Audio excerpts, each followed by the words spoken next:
And we're live here on Litvak Leadership Live with our special guest today, Danny Short. Now, Danny had given me an intro for him that I chose not to use because I didn't think it was necessarily positive. So I'm just going to say that Danny works for two of the most well-respected professions in the world. Yes, Danny is both a realtor, which is different than a real estate agent, a realtor, and a politician. So we're going to be hitting politics and real estate today. Danny, are you comfortable there in your studio? Can we get you anything to drink? We're all good. We're all good. So you're good in your COVID studio over there. Yeah. All right, excellent. So the first question that I've got for you is, did you ever think that you would be interviewed on a live stream that's open to the entire world? I didn't, but hey, it's 2020. Who knows? There's still plenty of time. Who knows what's going to happen? It is. So as we look to 2020 and on the theme of who knows what's going to happen, so what kind of rumors have you heard about what's going on in Louisville? Because this is what I know. 4 government buildings boarded up, a big, and we're not getting political, I'm just stating facts. Right. A square that is, the size of, I don't know, it's probably like 8 blocks in every direction. The main downtown area is blocked off by trucks and concrete barriers to assumably keep people going in and out in a single file line, because you can go in and out, but you have to show ID. And nobody knows when, hey, Kenny, when the Breonna Taylor grand jury information is going to come out. And it's only Tuesday, and downtown Louisville is already set up like that. What have you heard? I haven't heard much more than that. Okay. It's pretty tight. It's they're keeping everything close to the vest, but I would say expect something in the next day or two, or they wouldn't be setting up. I mean, I think we know we're getting close. And I think it's probably a tell that what the grand jury might say by how much security is going on. Yeah, I mean, Kellen, Randy, hello. We're talking about local Louisville politics, although neither Danny or I live in Louisville, but we are affected by the local politics. I feel bad for Doc Crow's. So if anyone on here has the opportunity to go to Doc Crow's or buy gift cards from Doc Crow's, let's support that restaurant, because gosh, right before the pandemic hit, they opened up a second one right next door with small dishes and small batches, and it looked really good. And then COVID hit, so we never got there. They got COVID. Yep. Have you been to Doc Crow's before, Danny? I have not. Do you like ribs? Yes. Oh, when you know you can walk safely in downtown Louisville, you need to go to Doc Crow's. So, okay, we'll get off Louisville for a moment and shift it across the river to Floyd County, Indiana. Now, you're a councilman for Floyd County in Indiana. This is after serving 8 successful years as the president of the New Albany Township Board. That's correct. What I want to know is, how are these times as to what's going on south of the river? How is New Albany preparing for any sort of potential overflow of challenges? Did I say that nice enough? Yeah. I think that's a good way to say it. Okay. There's a few things going on behind the scenes. Some of the county officers have actually been filling in Louisville, pulling a little overtime because of the shortages that they have over there with all their early retirements and people calling off. So Floyd County's been helping out in that way. I can tell you that the Indiana National Guard drilled this past weekend at the armory there on Grant Line Road. Oh, really? Just in anticipation of being called into Louisville. So they are on standby. They haven't been given any orders, but they did prepare somewhat. And I can tell you, dealing with police budget, that there's no defunding of your county police. That's Good not to on hear. the agenda. That won't be happening. We have a very well respected sheriff's department, very well ran. There will be no defunding there, and Sheriff Frank Loop is all over the preparations for any type of spillover. I believe we would probably see more in Jeffersonville. They've seen, we've had one demonstration protest in New Albany. Right. Jeffersonville's had a couple. Right. They like to use the walking bridge from Louisville to Jeffersonville a lot. So, but as far as that goes, it's in good hands. Okay. Okay. Good. I am glad to hear that, because I know when the peaceful protests that has been infiltrated by rioters and looters first started, there was one time where, and I live, if I had to put some mileage on it, maybe 10 miles from Louisville, somewhere in there. And there was a time where the grocery stores near my home actually had pallets in front of all the doors, because they were under the information that people were going to break in and start looting the grocery stores. So it's good to hear that Floyd County is taking what's happening across the river seriously. And the same stores are still watchful, and they all have plans in place in case they need to move quickly. They held on to some mulch. Let's just say that they've got plenty to put in front of the door. There are some pallets of mulch being held in the back, right, to block things out. So from a real estate, wow, and I thought I turned that down. Okay, so from a real estate standpoint, Danny, how do you see what's happening in Louisville affecting the real estate market? Well, there's been a slight uptick of that. The data's not out yet, but we can see of people wanting to potentially move out of the Louisville metro area, Jefferson County, for various reasons. And a portion of those are coming across the river to Indiana. Some are just going to Odom, Bullitt, Meade, Henry County, spreading out a little bit, Shelby County.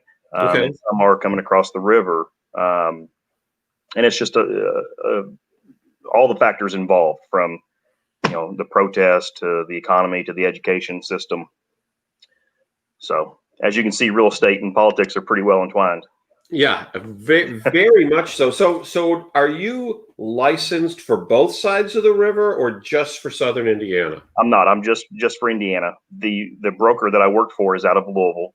Okay. I'm his only licensed broker besides himself in Indiana. The rest of his brokers are in Kentucky. Got it. So you guys can like swap people, and figure it out internally if something were to go on. If someone wanted to move to Kentucky or move to Indiana, right, back and forth, you have those abilities, but not personally. Right. We have referral agreements with agents. So and I understand it's a great time to sell because the market is thin. But what my brain has said, and I'm not sure how it works. Well, if the market is thin, the prices are up. And yes, I know interest rates are down, but right, doesn't it mean you're still going to pay more for what you would want to buy? Exactly. So the real estate market is a true market. It stays in equilibrium the best it can. It's pretty quick to react. Mm-hmm. So inventories right now are, especially in Southern Indiana, are at almost all-time low of the number of houses that are on the market. But what you get is, with the mortgage rates being so low, people have more buying power. They can afford more house under the same monthly payment. So generally, when you have more people able to buy, you have more demand, prices go up. The flip side of that is, if you sell your house for top dollar today, what are you going to replace it with? Well, yeah, exactly.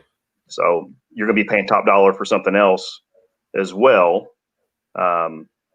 but we're starting to see an uptick in new developments and new builds as well to try to bring the market, back into equilibrium, because it's out a little bit right now.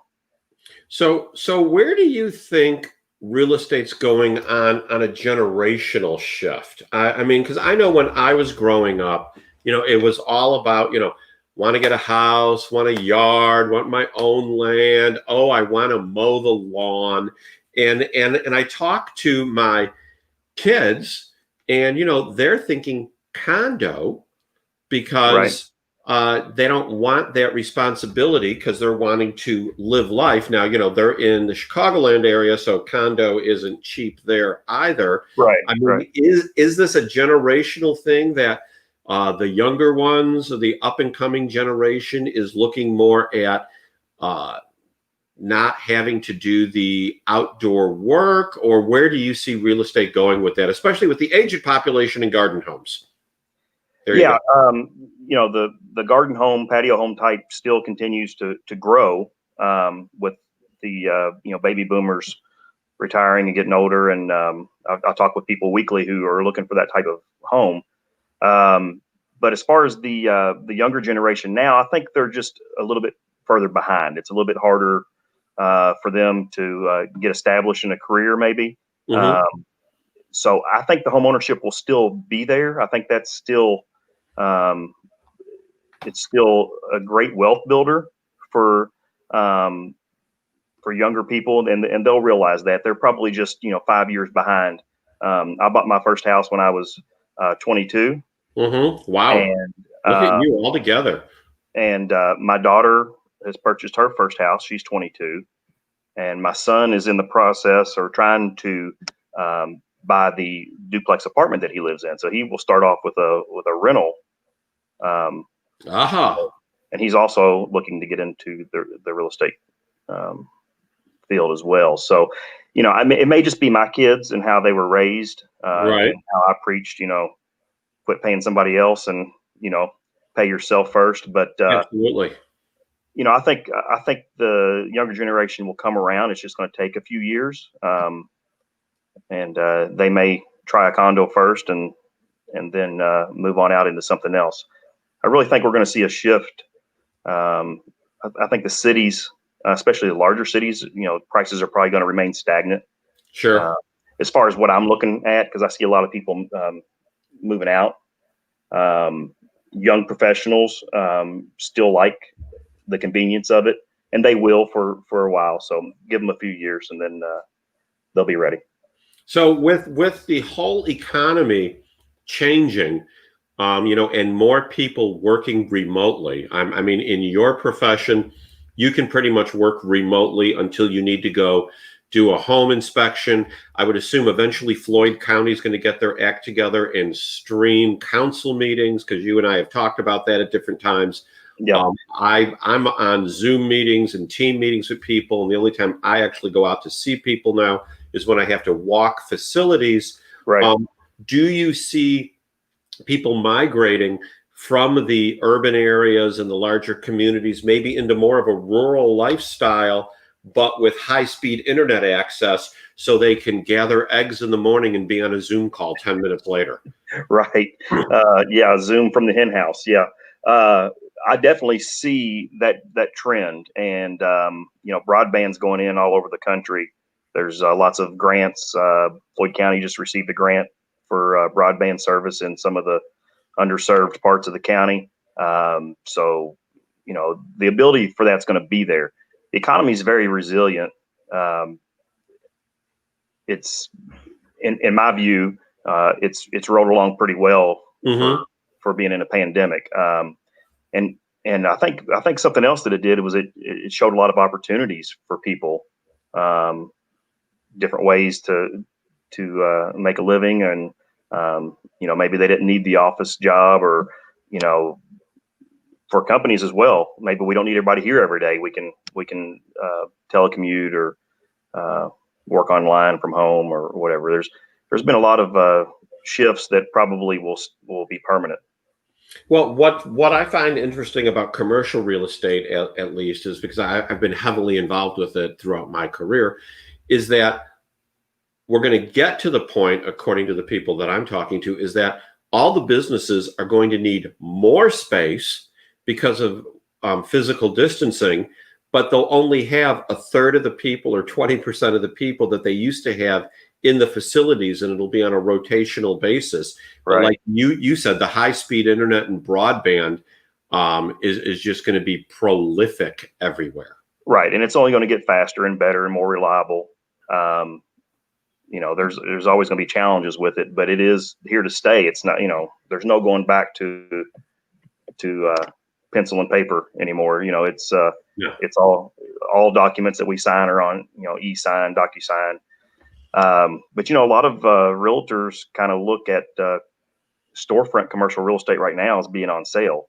There's a lot of spots that have gone out of business,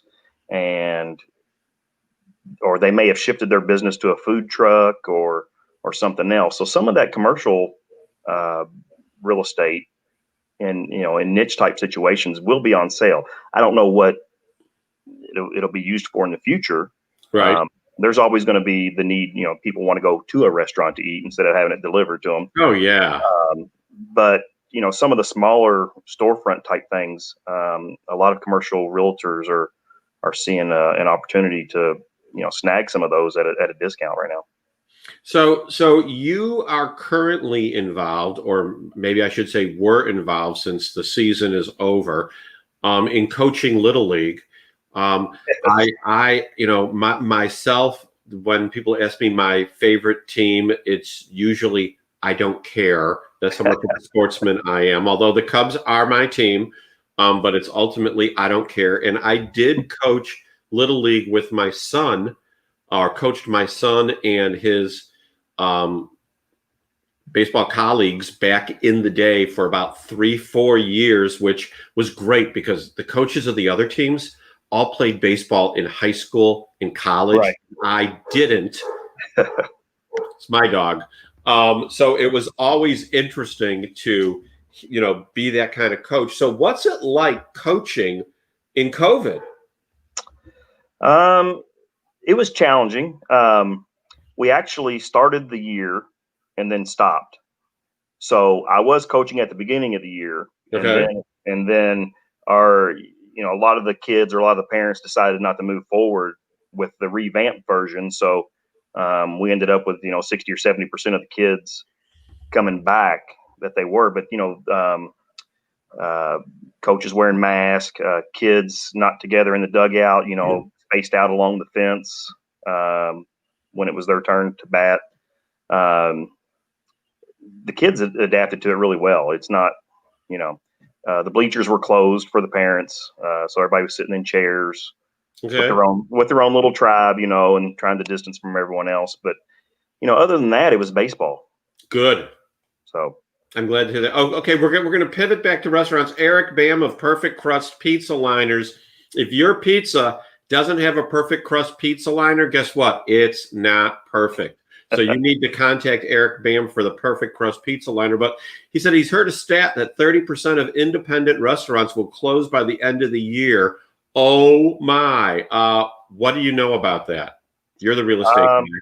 I'd say that's might be a little conservative. And the stat's probably the same for chain restaurants, but 30% for an indie restaurant that's probably a little conservative. I'm not sure what the exact amount will be, but like I said, that space is set up for a certain type of business. So they're either going to wait till COVID passes, hopefully, and then another restaurant or the same will reopen there. It's just not feasible because the margins are so small on those independent restaurants. It's just not feasible to wait it out. They can't afford to pay a lease payment for 6 months and lose money. They need 75-80% capacity to turn a profit. So it's going to be bare for a while. You'll see some landlords giving up their properties to some conglomerates or some investors, because those businesses will come back in the future, to some degree.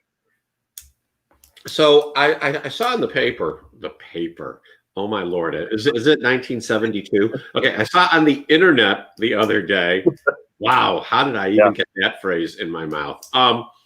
That some restaurants are looking at leasing boxcars, buses, etc. Has the real estate community gotten behind that at all to see if they can make a buck out of it? That's I'm sure somebody's taking a look at it, but Okay. we one of our basis of our system is real estate's immovable, so we mostly only deal with things attached to the surface of the earth, as they would say. So yeah, there's going to be a lot of, like I said, there's going to be a lot of different avenues for any kind of business, restaurants, to move in, and there's money to be made. um, in the last few years, the food trucks have really gained popularity. It's not the same as it used to be, where you could, like a hot dog stand, you can get some pretty gourmet food. Indeed. Oh yeah. These food trucks. So and a lot of them have supplemented. So you'll see a restaurant that has a storefront or leases a building, and they can't seat people inside, so they've purchased a truck, and they've gone out into the community, and that's keeping a lot of them afloat, and some of them have done really well with it. So Brian Monahan asks, and I know you're in residential real estate, but I'm sure you have your ear to the ground on all this. Co-working spaces, like my friend Denise Trailer, who's going to be a guest on the show, she just doesn't know it yet, works for an organization that it's one of those where like you're renting an office in a building, but Right. but it's like a one-person office. It's not like Right. a multi-tenant building. So do you see co-working spaces happening? Or on another part of the same question, people, when they're looking at homes, is the home office far more important than it used to be? The home office is very important. Get a lot of people who request an extra bedroom or an office type space in their house. The co-working spots, I mean, there's one in downtown New Albany. It's very cool, very nice setup. Are they still relevant? Yeah, I wouldn't buy stock in one. Mm-hmm. I don't see a whole lot of growth, but it works for some people. In my industry, I can meet people at the coffee shop with a Wi-Fi connection and do business there. I can do it from my couch and email documents for them to sign electronically. It's, for me, it's not something that I need. Some people do, but I don't see it long term with the shift to staying at home, working from home. I don't see it as feasible. So I was looking at your Facebook page, and you follow an interesting group that, as I looked at them, at first I thought it was about beard care, and then I thought it was a men's ministry, and I'm trying to figure out what it is. It's called Lions Not Sheep. Lions Not Sheep. Okay, that is it clothing? What is it? It is kind of a clothing line. A very conservative, outspoken gentleman started that group and that clothing line. It's fairly inactive, but it's mostly clothing. Yeah. He has a beard similar to ours, except his is better looking. Yeah, and he's in way better shape than we are. Yeah, way better shape. Okay, so what do you like on your nachos? If they're just for me, I like everything. Mm-hmm. Steak, guac, onions, queso, put it all on there. Jalapenos, okay. Yeah. Jalapenos. And I know you're a tomato connoisseur, so what is your best tomato recipe? My favorite thing is to get the biggest beefsteak I have in the garden and put one slice on a BLT, one big thick slice. Homegrown tomatoes on a fresh bacon, lettuce, tomato sandwich is summertime. Yeah, I love maters. There is no ifs, ands, or buts. And one thing I do with them that the wife doesn't like is cucumbers, onions, and tomatoes in some vinegar and water. Fridge pickles, we call them. Put them in the fridge overnight. Eat on them all week. She doesn't like the smell of the vinegar, but they're tasty. You know, there's a lot of things women don't like the smell of, but we're men and we create odors in oh so many ways. There's nothing wrong with vinegar. There, absolutely not. Absolutely not. So you have one thing unique about you, many things actually, but one thing that stood out to me as I was thinking, what am I going to talk to Danny about? Well, you know, there's politics and there's real estate, but you have like bookend children. You've got a son that's in first grade, second grade now. Second grade, and your oldest is how old? 22. 22. So how does that work because I know fathering my 25-year-old son, right, his wife, and my 22-year-old daughter is far different than fathering a second grader. How do you work that dynamic and make the shift back and forth? Well, it's really not that difficult. My son's out on his own, and so our relationship is more has gotten a little bit more to the friendly stage than any type of discipline or he's kind of an independent guy, so I'll offer advice to him, but usually it's not wanted. So he likes to go rogue a lot, which is fine. That's a great way to learn. But I just offer fatherly advice to him, and make sure he doesn't make any big mistakes that are going to set him back or anything. And so fathering Sam is way different now, especially after raising 3 other ones. So I'd say I'm more laid back with him now. I know he's the last one, and time's going quick. So I'm a little bit. I try to be more patient with him. He's pretty loud. But yeah, a little bit more laid back, and just try not to sweat the small stuff with him. Okay. And I have an 18-year-old who's a freshman at Louisville, U of L. So, yeah. And so now, is your 18-year-old on campus or at home commuting?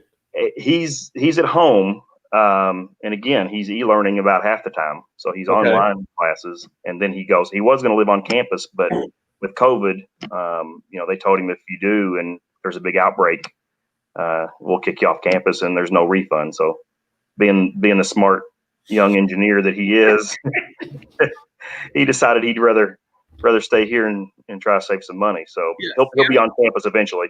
Absolutely. So how's that work, having a second grader and a 13th grader in the same house? Well, it's not difficult. It's mainly, are you going to be home for dinner tonight? When am I going to see you again? Type of thing, with the college freshman. But he takes care of his business pretty well. He's a worker, and he does everything he needs to do. So that makes it pretty easy. So in real estate in general, if someone's looking, considering, maybe it's time to cash out or better yet than cash out, because it's going to be difficult, but they want to make a move. They just want something different. What do you think is the best bang for their buck at this time? The best way to handle this situation is, and a lot of people can't do this, but is to buy a fixer-upper. Okay. So you got to be willing to either put the work in to bring it up to standards, or you got to be willing to pay somebody to bring it up to standards. But if you can find a house that's distressed, the owner is very motivated to move, it hasn't been updated since 1988, all of these situations, and as bad as it sounds, if it's an estate sale or something like that, that's really where you are going to find your best value. There's also, we're seeing in a lot of neighborhoods in Southern Indiana where people are going in and flipping houses. So you're starting to see starting to see Midtown in New Albany, and there's some spots in Jeffersonville. Investors go in. Some people throw gentrification out there. I don't see anybody being forced out of their home or, that doesn't want to sell. But when properties become available, these investors will snatch them up for a good price and put some money into them. Sure. But that's the best way. Like I said, the market, when the market's down, you can find houses cheap, but you're also going to sell your house cheap. When the market's up, houses are going to be expensive, but selling your house is going to bring you money too. So unless you want to move to, the Gulf Shores area and buy something that just got hit by the hurricane, then you need to look for, something. And if you're into that, then be patient, be ready to move on a property, but be patient for what you're looking for the right deal. So it can happen, but it's just not as prevalent as it normally is. Awesome. So Danny, as we roll down coming to the end of our half hour, shockingly, we've been talking for 29 minutes and 15 seconds. Wow. It's hard to believe, it just flies by. I feel like Johnny Carson, so I'm dating myself. I need my microphone to be like way in front of me for everyone to see it.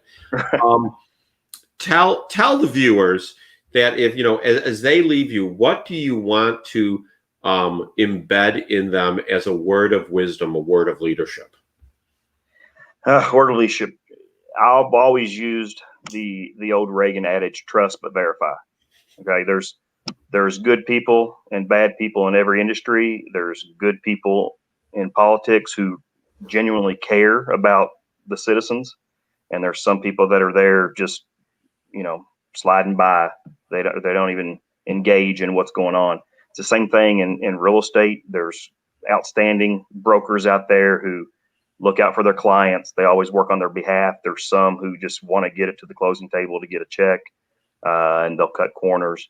It's the same way in every industry. Associate yourself with the good people. Be honest. There's the way the economy is these days, with a review on everybody, you can't afford to mess up and do something that's going to tarnish your name. So just be honest about everything. If you lose a sale, you lose a sale. Don't lose 100 sales because of it.